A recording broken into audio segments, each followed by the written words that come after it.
ಬನಹಟ್ಟಿ ತಾಲೂಕಿನ ರಬಕವಿಯಲ್ಲಿ ಶ್ರೀ ಮಲ್ಲಿಕಾರ್ಜುನ ದೇವರ ಮಹಾರಥೋತ್ಸವ ಅದ್ದೂರಿಯಾಗಿ ಜರುಗಿತು. ಬಾಗಲಕೋಟೆ, ಬೆಳಗಾವಿ ಹಾಗೂ ಮಹಾರಾಷ್ಟ್ರದಿಂದ ಸಾವಿರಾರು ಭಕ್ತರು ಆಗಮಿಸಿ ಶ್ರೀ ಮಲ್ಲಿಕಾರ್ಜುನ ದೇವರ ರಥೋತ್ಸವದ ದಿವ್ಯ ದರ್ಶನ ಪಡೆದು ಕಣ್ತುಂಬಿಕೊಂಡರು.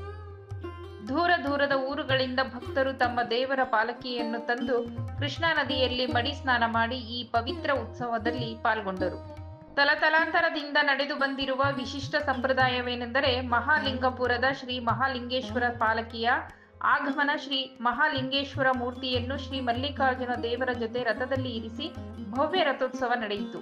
ಸಾವಿರಾರು ಭಕ್ತಾದಿಗಳು ಈ ದೈವಿಕ ಕ್ಷಣವನ್ನು ಕಂಡು ಶ್ರೀ ಮಲ್ಲಿಕಾರ್ಜುನ ದೇವರ ಕೃಪೆಗೆ ಪಾತ್ರರಾದರು.